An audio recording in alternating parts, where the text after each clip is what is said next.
भगवान श्री राम ने बताया, मृत्यु के बाद आत्मा 13 दिन तक घर में क्यों रहती है। एक बार की बात है, प्रभु श्री राम और माता सीता चित्रकूट धाम में विहार विहार कर रहे थे। शांत पवित्र वातावरण में दोनों विश्राम कर रहे थे। तभी माता सीता के मन में एक अत्यंत जिज्ञासु प्रश्न उदित हुआ। वे विनम्रता से प्रभु श्री राम से पूछ बैठी, नाथ, क्या मैं आपसे एक प्रश्न पूछ सकती हूँ। भगवान श्री राम ने मुस्कुराते हुए कहा, देवी, आपके मन में जो भी प्रश्न हो निसंकोच पूछिए। माता सीता ने कहा, प्रभु, मैं जानना चाहती हूँ कि जब किसी प्राणी की मृत्यु हो जाती है तो ऐसा क्यों कहा जाता है कि उसकी आत्मा 13 दिनों तक अपने घर और इस संसार में बनी रहती है। क्या यह सत्य है? यदि हाँ, तो ऐसा क्यों होता है? वह आत्मा इन दिनों में क्या अनुभव करती है? क्या वह अपने स्नेही जनों को देख सकती है? भगवान श्री राम गंभीर हो गए। उन्होंने कहा, हे जानकी, आपने जो प्रश्न पूछा है वह केवल आपका नहीं है। यह प्रश्न इस समस्त संसार को मार्गदर्शन देने वाला है। इस विषय को जानना सभी के लिए आवश्यक है, क्योंकि जीवन और मृत्यु के रहस्य से अनभिज्ञ रहना अज्ञान के अंधकार में भटकने जैसा है। मैं इस रहस्य को आपसे अवश्य साझा करूंगा, लेकिन उससे पहले जो भी इस दिव्य संवाद को सुन रहे हैं उनसे मेरी प्रार्थना है कि इस ज्ञान को केवल अपने तक सीमित न रखें। इसे अपने परिवार और मित्रों के साथ साझा करें, ताकि सबका कल्याण हो सबको जीवन और मृत्यु के रहस्यों की सही जानकारी मिल सके। कहा जाता है कि मृत्यु के 24 घंटे बाद आत्मा अपने घर वापस आती है, अपने परिवार, अपने प्रियजनों और उन स्थानों को देखने जहाँ उसने अपना संपूर्ण जीवन व्यतीत किया है। लेकिन क्यों, क्या उसे अपनी मृत्यु का आभास होता है? क्या वह अपने परिवार के दुख और विलाप को महसूस कर सकती है? और मृत्यु के बाद आत्मा को अपने कर्मों के फल कैसे प्राप्त होते हैं? यह रहस्य स्वयं मृत्यु के देवता यमराज ने एक बार देवर्षि नारद को बताया था। यमलोक के अधिपति यमराज ने बताया कि आत्मा का यह सफर केवल शारीरिक मृत्यु का अंत नहीं, बल्कि एक नए प्रारंभ की ओर बढ़ने की प्रक्रिया होती है। इस वीडियो में हम आपको वही कथा सुनाने जा रहे हैं जो स्वयं यमराज ने नारद जी को सुनाई थी। यह कहानी आपको मृत्यु के बाद आत्मा के अनुभवों और उसके वास्तविक सत्य को समझने में मदद करेगी। एक बार मृत्यु के देवता यमराज यमपुरी में अपने सिंहासन पर विराजमान थे। चारों ओर दिव्य प्रकाश फैला हुआ था। यमलोक के दूत अपने कार्यों में व्यस्त थे। तभी वहां देवर्षि नारद का आगमन हुआ। उनके हाथ में दिव्य वीणा थी और मुखमंडल पर तेज झलक रहा था। उन्होंने यमराज को प्रणाम किया। यमराज ने मुस्कुराते हुए उनका स्वागत किया और बोले, देवर्षि, आज आपके आगमन का क्या कारण है? मुझे प्रसन्नता है कि आप यमलोक पधारे। कहिए, कैसे आना हुआ? नारद मुनि ने विनम्रता से उत्तर दिया, धन्यवाद प्रभु, मैं पृथ्वी लोक का भ्रमण कर रहा था और वहां मैंने एक विचित्र दृश्य देखा जिसने मेरे मन में कई प्रश्न उत्पन्न कर दिए। यमराज जिज्ञासु दृष्टि से नारद जी को देखने लगे और बोले, कौन से प्रश्न देवर्षि, कृपया बताइए, मैं आपकी जिज्ञासा अवश्य शांत करूंगा। नारद जी बोले, हे धर्मराज, जब मैं पृथ्वी लोक पर था तो मैंने देखा कि एक वृद्ध पुरुष की मृत्यु हो गई। उसके परिवारजन और रिश्तेदार शोक में डूबे हुए थे। वे विलाप कर रहे थे और कुछ तो विभिन्न उपाय कर रहे थे ताकि उनकी आत्मा पुनः लौट आए। इस दृश्य को देखकर मेरे मन में गहरे प्रश्न उठे। यमराज ने नारद जी की बातों को ध्यान से सुना।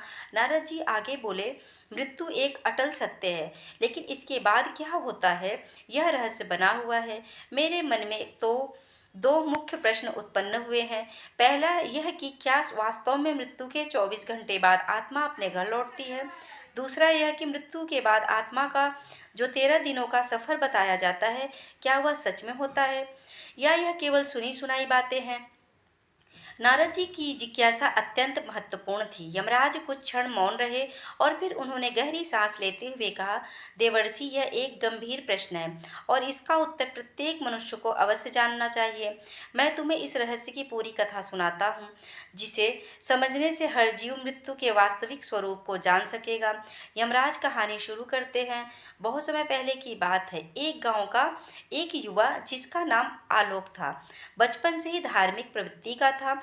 वह प्रतिदिन तुलसी में जल चढ़ाता, सुबह शाम पूजा पाठ करता और सदा ईश्वर का स्मरण करता।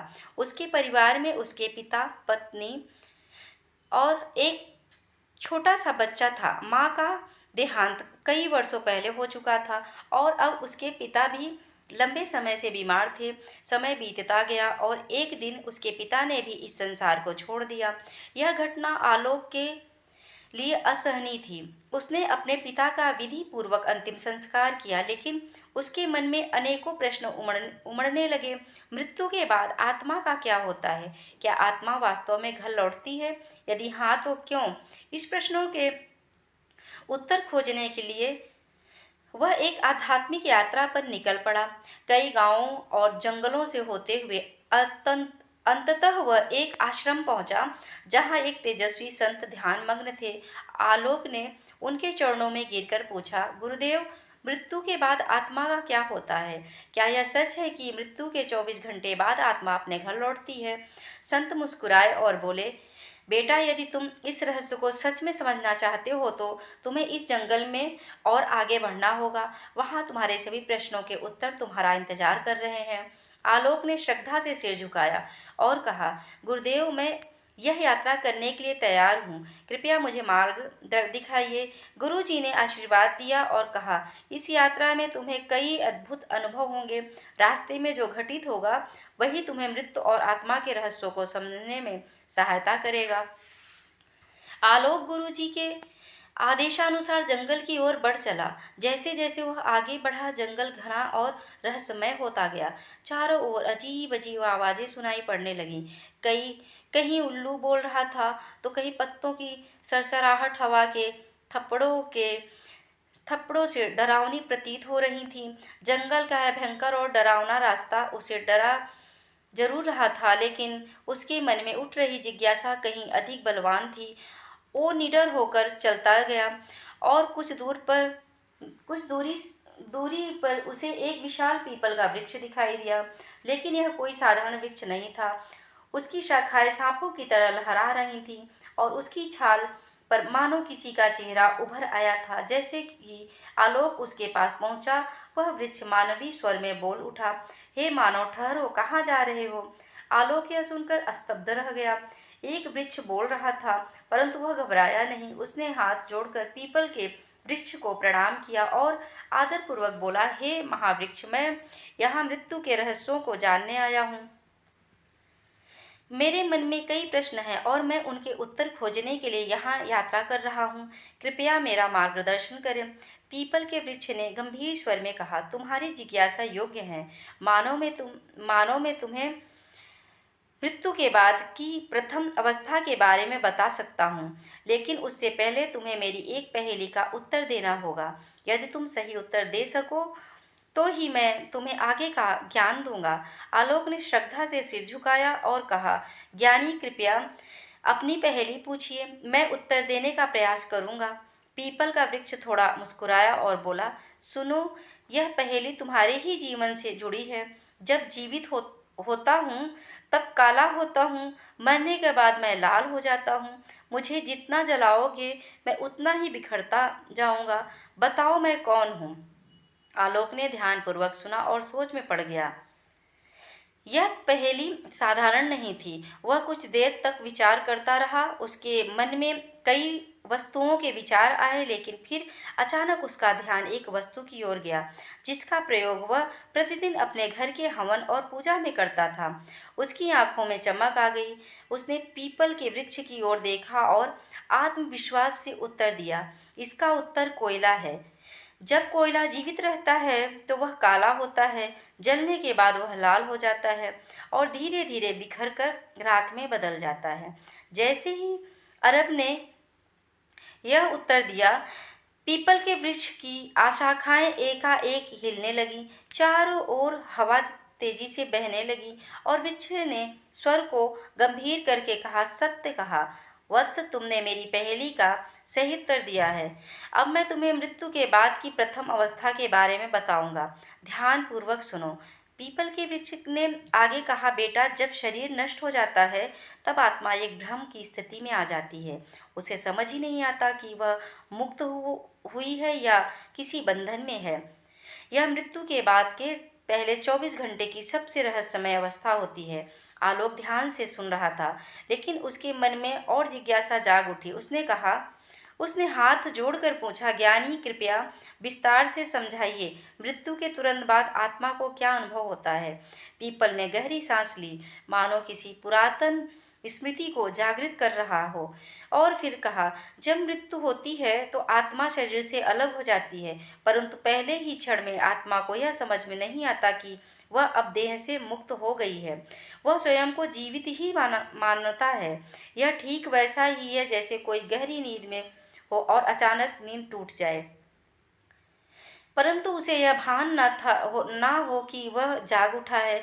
आत्मा उसी स्थिति में भटकती रहती है।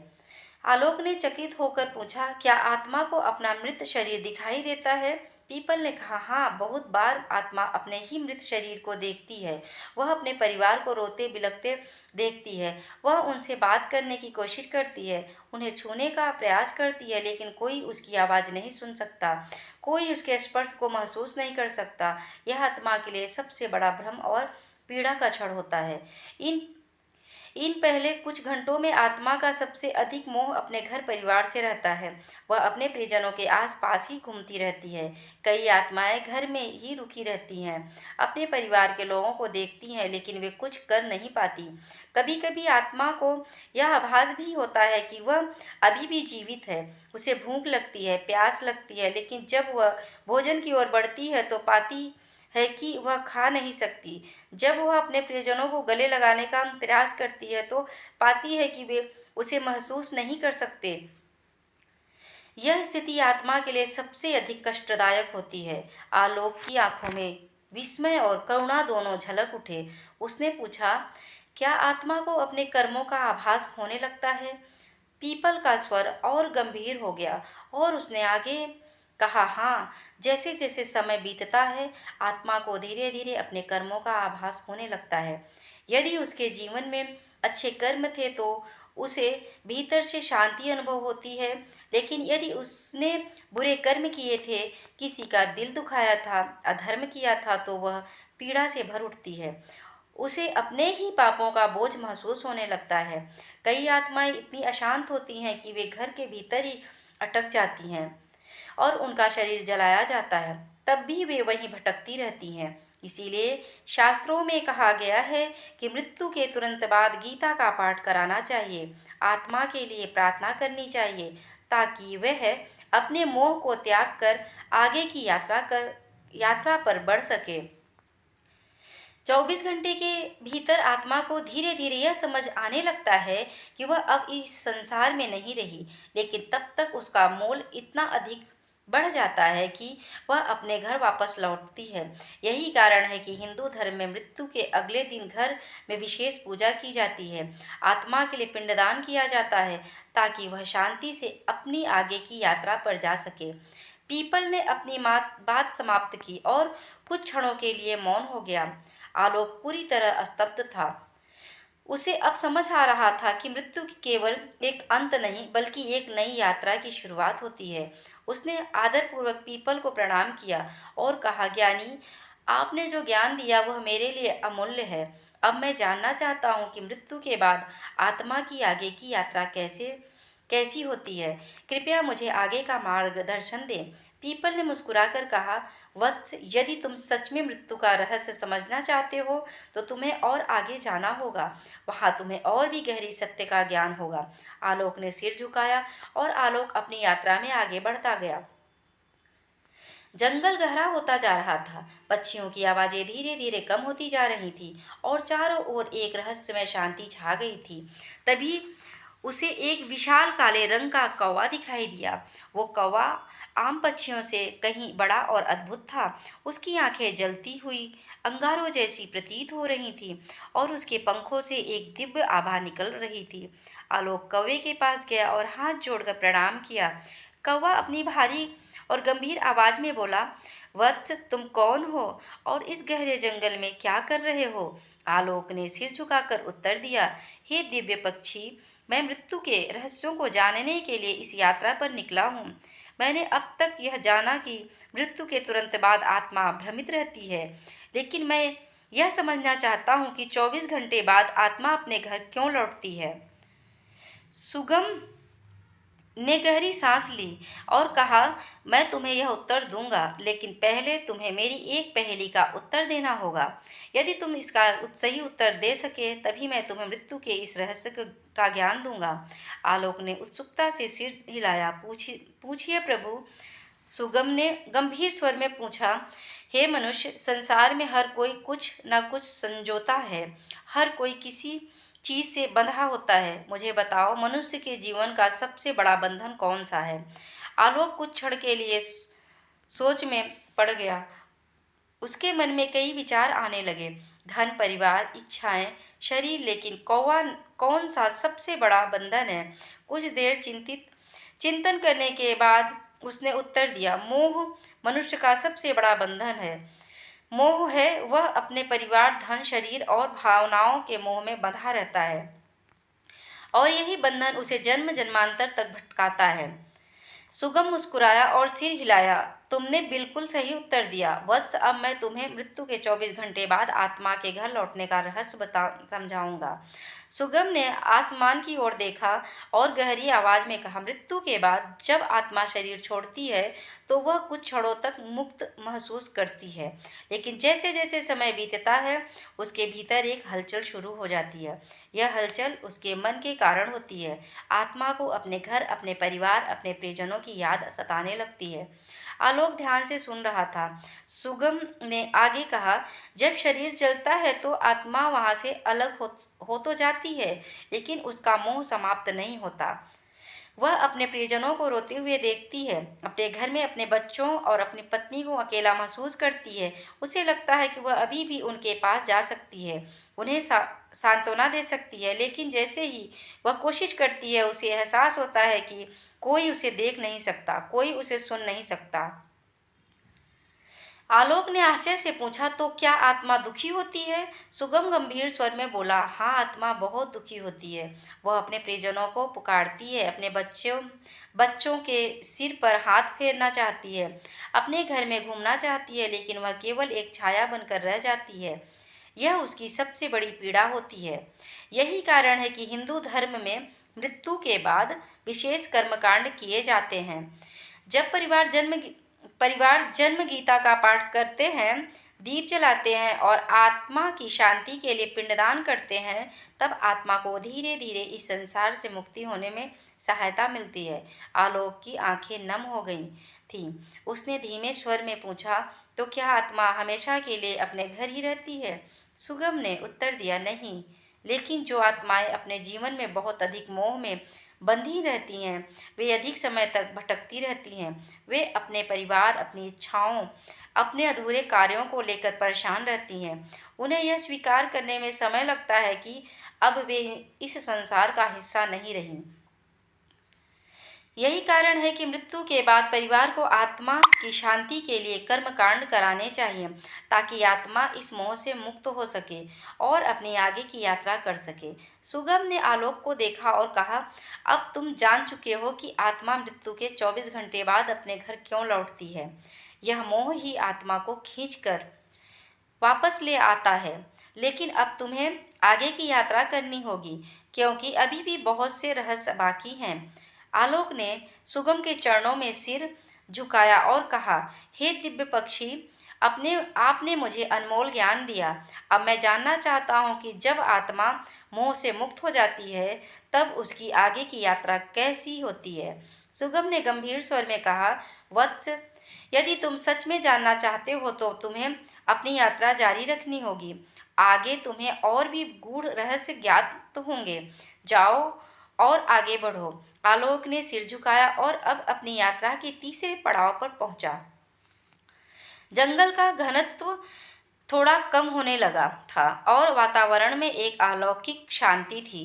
पक्षियों का मधुर गान, मंद मंद बहती हवा और चारों ओर हरी भरी भूमि, यह स्थान किसी दिव्य लोक का आभास करा रहा था। तभी उसकी दृष्टि सामने खड़ी एक अद्भुत गौ माता पर पड़ी। यह कोई साधारण गाय नहीं थी। इसके शरीर से एक दिव्य प्रकाश निकल रहा था और इसकी आंखों में गहरी करुणा करुणा तथा ज्ञान की झलक थी। आलोक ने श्रद्धा से झुककर गौ माता को प्रणाम किया।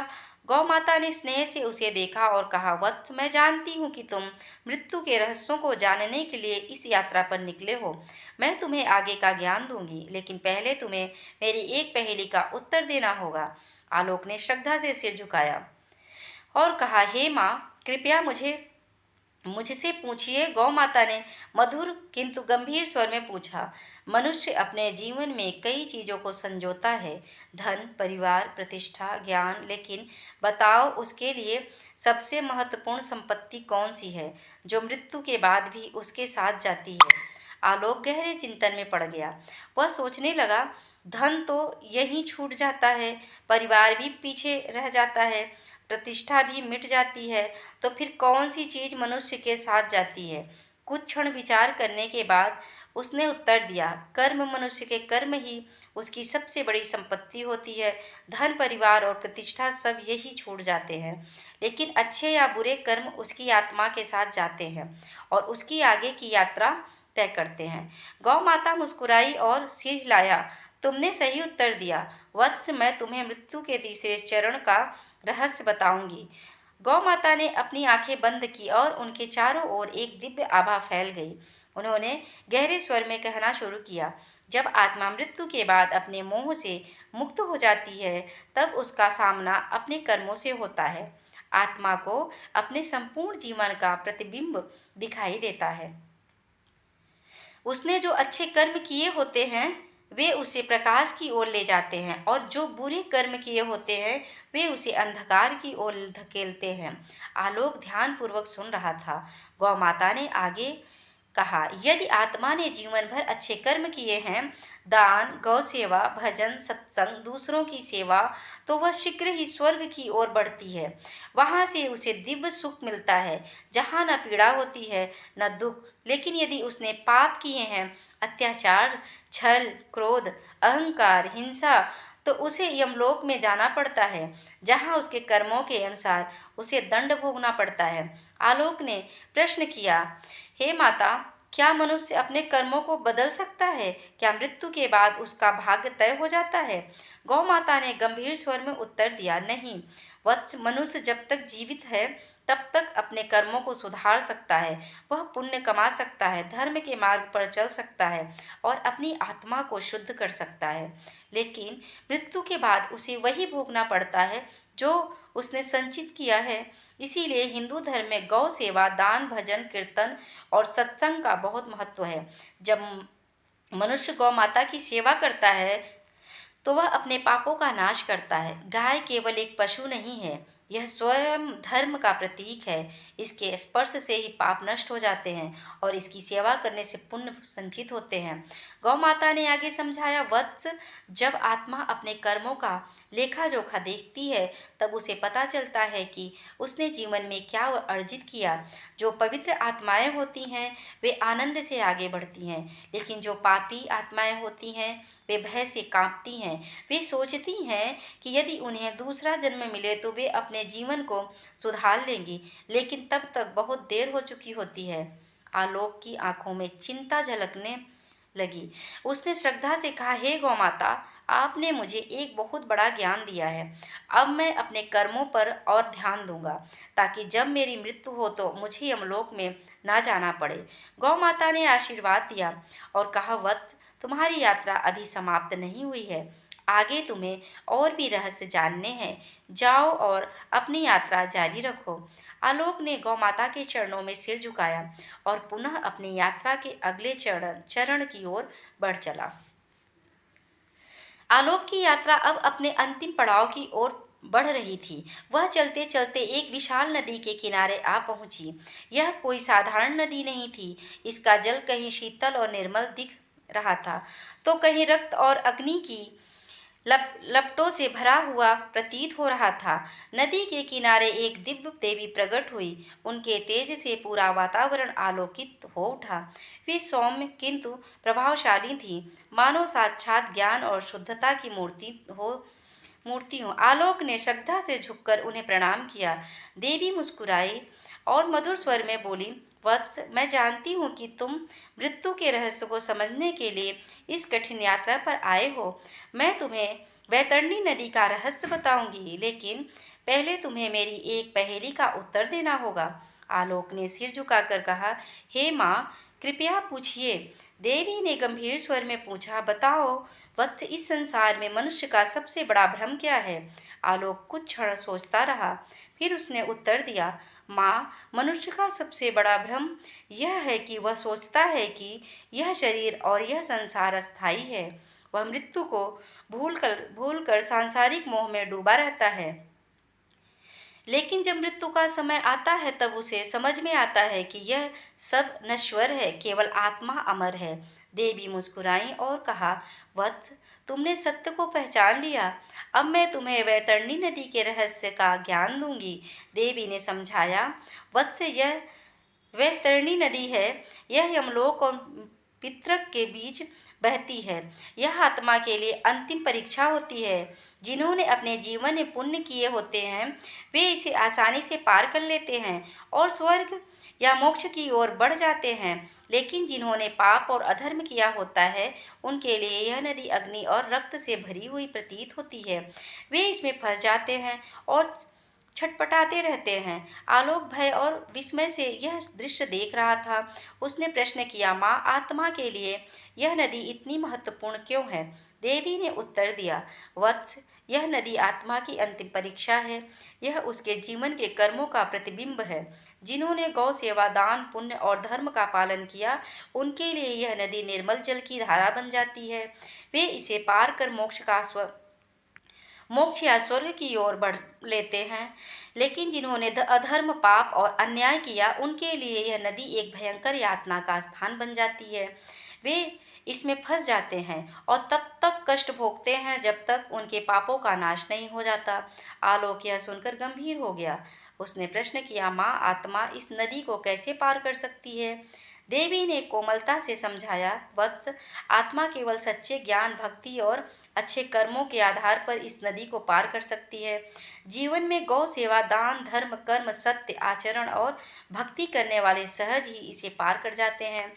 विशेषकर गौदान, गाय का दान करने वालों के लिए यह नदी एक सरल मार्ग बन जाती है, क्योंकि गौ माता धर्म का प्रतीक है और जो उसकी सेवा करता है वह अपने पापों को नष्ट कर सकता है। आलोक यह सुनकर चकित रह गया। उसने एक और प्रश्न किया, माँ, यदि कोई व्यक्ति जीवन में अच्छे कर्म ना करे तो क्या वह कभी इस नदी को पार नहीं कर सकता? देवी ने गंभीर स्वर में उत्तर दिया, वत्स, ब्रह्मांड कर्मों के नियम से चलता है। यदि आत्मा वैतरणी को पार कर ले तो वह स्वर्ग की ओर बढ़ती है, यदि नहीं तो उसे यमलोक में न्याय के लिए भेजा जाता है, जहाँ उसके कर्मों का हिसाब होता है। जो आत्माएं इसे पार नहीं कर पाती वे भटकती रहती हैं। वे पूर्व जन्म के चक्र में फंसी जाती हैं और कई जन्मों तक कष्ट सहती हैं। आलोक की आँख खुल चुकी थी।